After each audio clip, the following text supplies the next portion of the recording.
Tunaendelea sehemu ya pili. Usisahau kushare, kulike na kucomment. Hii ni M Story. Mara tu Matilda anapomkaribia Mr. Enoch, ananuia maneno ya kichawi. Mr. Enoch anapogeuza shingo yake nyuma, moshi mweusi unatoka kinywani kwa Matilda na kumfunika usoni Mr. Enoch. Matilda anageuza shingo yake kwa maringo huku akimwamrisha Mr. Enoch amfate, kwani kasharogeka huyo. Matilda anamwamuru mlinzi mwenye kilo 150 ampige na kitu kizito Mr. Enoch. Hata hivyo, Catalina anatokea na kuzuia hili jambo kwa kutumia nguvu za kichawi.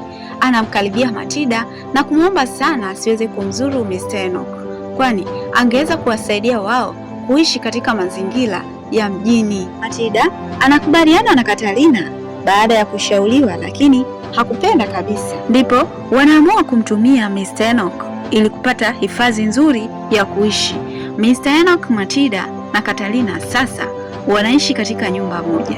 Baada ya mwezi mmoja, Mr. Enoch anaelezea hisia zake kwa Matilda. Matilda anaonekana kutofurahishwa na jambo hilo.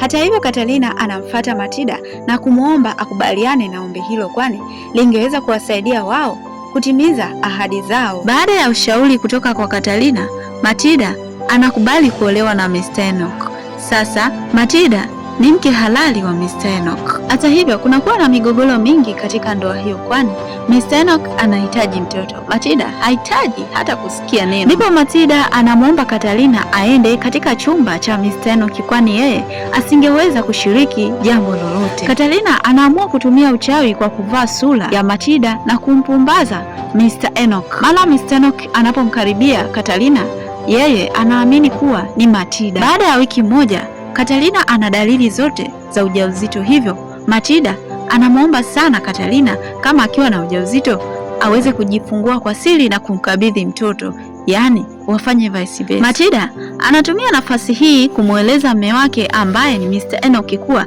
yeye ni mjamzito. Mr. Enoch anafurahi sana, kwani ni tarajio ambalo amelisubiri kwa muda mrefu. Oh, maskini hajajua kama amechezewa kekundu.